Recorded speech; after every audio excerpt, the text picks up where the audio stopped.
Memorize it. I'm not that good. First of all, wow, there's a lot of people here. Alyssa, these all must be your friends, but it wasn't that popular.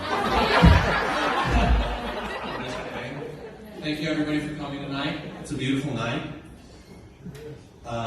Thank you, Mark and Kathy, for making this so special.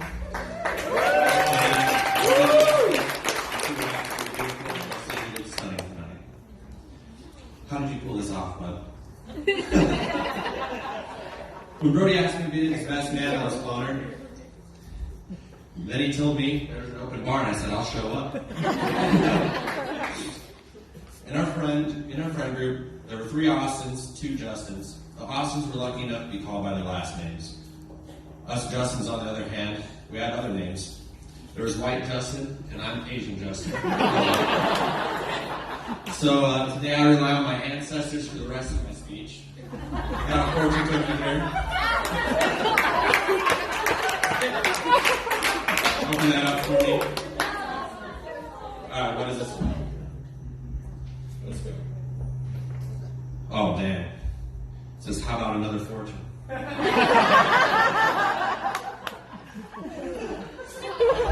Wow. Alright, so I guess I do have more prepared. Alright, well anyways, we met in college in 2013, and at first sight I thought, man, this guy's my competition. Blonde hair, blue eyes, athletic, everybody's gonna love him.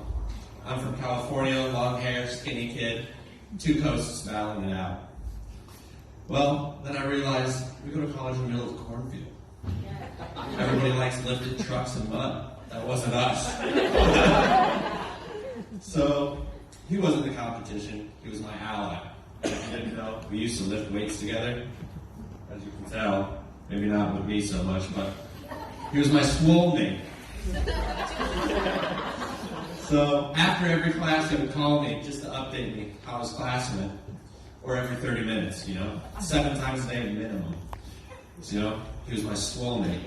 We were inseparable. Anytime somebody came up to me, they're like, where's Brody at? I don't know if anybody ever did that to you, asking where I was, but you're just that cool. We lived on a dry campus in college. So, for Brody's birthday, he came up to me and said, I want to throw a party. Following campus rules. I thought this thing was going to be lame. I was like, okay, I'll execute the plan. Sent out the invites, brought the music, set up beer pong with just water. There you go. It turned out to be like a Project X except G-rated. Everybody showed up. Everybody loved this kid. Nobody could get away. We had beer pong. We won. As always, we're undefeated. Anybody can challenge us to cornhole over here too. We're also still undefeated. But Brody was so cool, no one needed alcohol to show up and support this guy. But I was the best friend, so I got all the perks. I was sick one day, had strep throat, and a sinus infection. And between classes, Brody bought me Gatorade and chicken noodle soup. And for a week straight, we binge watched Blue Mountain State. He was my swole mate. Not only that, he was my #1 supporter. Not just my #1 supporter, he supported all of our friends. Everything we did, he told us that we were the best. I used to live stream video games, and I'd have only one streamer on, and it was always Brody. I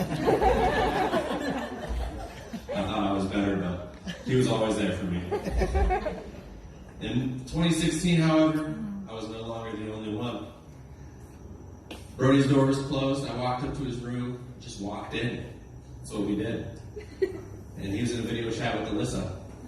And I knew I was screwed.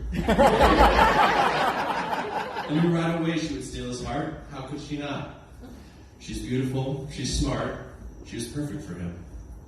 Someone who would cherish and protect. Someone who would cherish and protect his kind heart. I know it's a big, strong, tough guy. Softest heart there is. But I knew she was better than me. He was my soulmate, though she's his soulmate. I'm jealous. But anyways, Alyssa, you're the luckiest lady alive today to have this man by your side. he'd go through hell and back for you. Brody, you've been the best friend anybody could ever ask for, and I appreciate that. We all do. I'm so lucky to have you both in my life, and you two are even luckier to have each other. So let's all raise a glass and cheers to a lifetime of love, happiness, and adventure. Yes, sir.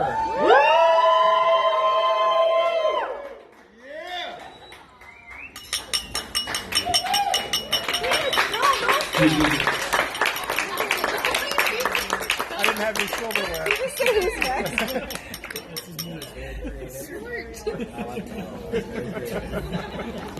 Smart.